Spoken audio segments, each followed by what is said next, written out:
Comme tous les mercredis, à la prison haute sécurité de Qamishli, c'est jour de parloir. Ici, ne sont emprisonnés que des djihadistes de Daesh, des djihadistes surveillés de près par l'administration pénitentiaire. À leur tête, une femme, une Kurde, ne portant pas le voile au milieu d'ultra-radicaux. Tout d'abord, nous serons invités à un entretien avec la directrice. Persuadée de l'efficacité de sa méthode de déradicalisation. Quand ils font ce genre de dessins et qu'ils nous les offrent, ça veut dire qu'ils ont déjà fait un grand pas. Pour nous, ça compte beaucoup. Ça, c'est une sorte de cadeau. Et quand des détenus envoient ce genre de cadeau au directeur de la prison, on peut considérer que notre travail a porté ses fruits. Ils prennent conscience que Daesh leur a insufflé des idées sombres. Ici, ils voient de nouveau la lumière et acquièrent une autre compréhension de la réalité. La scène pourrait prêter à sourire. Mais la déradicalisation en terre kurde ne s'arrête pas là. Bienvenue dans l'atelier de modélisme de la prison de Qamishli. Ici, on forme ces anciens djihadistes au métier de décorateur d'intérieur ou de peintre en bâtiment. On s'entraîne à faire des maquettes très orientées, tout simplement à la gloire de Rojava, la province autonome kurde, ou d'Öcalan, le leader vénéré du PKK, le Parti des travailleurs kurdes qui contrôle en sous-main cette prison. On rééduque les Daesh, mais on ne sait pas si ça va donner des résultats.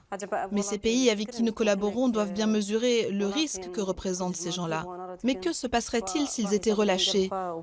Ils peuvent être instrumentalisés et se réorganiser chez des pays ennemis à la France, l'Angleterre, les États-Unis. Nos partenaires doivent bien en avoir conscience. Les Occidentaux sont donc prévenus. Les Kurdes de Syrie veulent négocier, via les djihadistes prisonniers. À l'infirmerie, les combattants blessés dans les différentes batailles font la queue pour être suivis. Ce jour-là, 2 adolescents de 14 ans débarquent pour être soignés. Découvrant leur jeune âge, la direction, pris de court, tente de trouver une solution. Quand le débrief militaire s'invite plus ou moins spontanément à l'infirmerie, sous le regard d'Abdullah Öcalan, le leader vénéré des Kurdes, jamais très loin dans cette prison haute sécurité.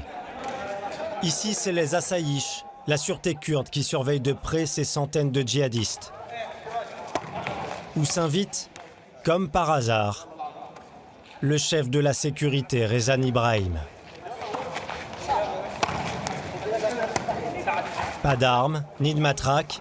Pendant ce tournage, lui et ses hommes veilleront à chaque instant à donner une image de gentil organisateur. Je dis au monde, aux Occidentaux, arrêtez de parler.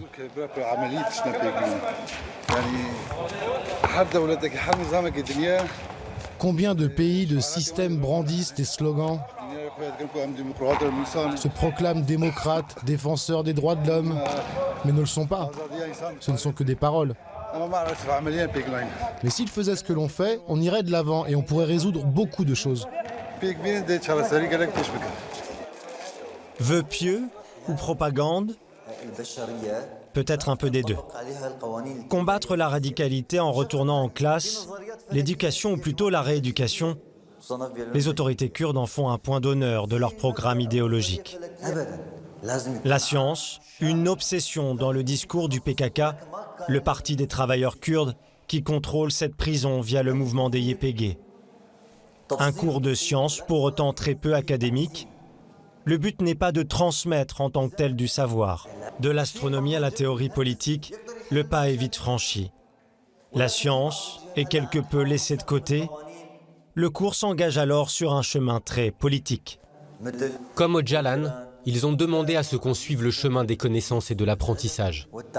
Un professeur marxiste aux références religieuses, Abdelrahman, le comptable de l'organisation de l'État islamique, avait alors suivi ces cours d'endoctrinement. Est-il possible ainsi de se déradicaliser? En tout cas, les autorités kurdes iront loin dans la promotion d'une prison prétendument à visage humain. Elles iront même jusqu'à mettre en scène ces embrassades familiales, autorisées exceptionnellement à l'occasion de notre présence. Alors que nous souhaitions interroger Abdelrahman dans sa cellule, la direction a préféré mettre fin à ce tournage.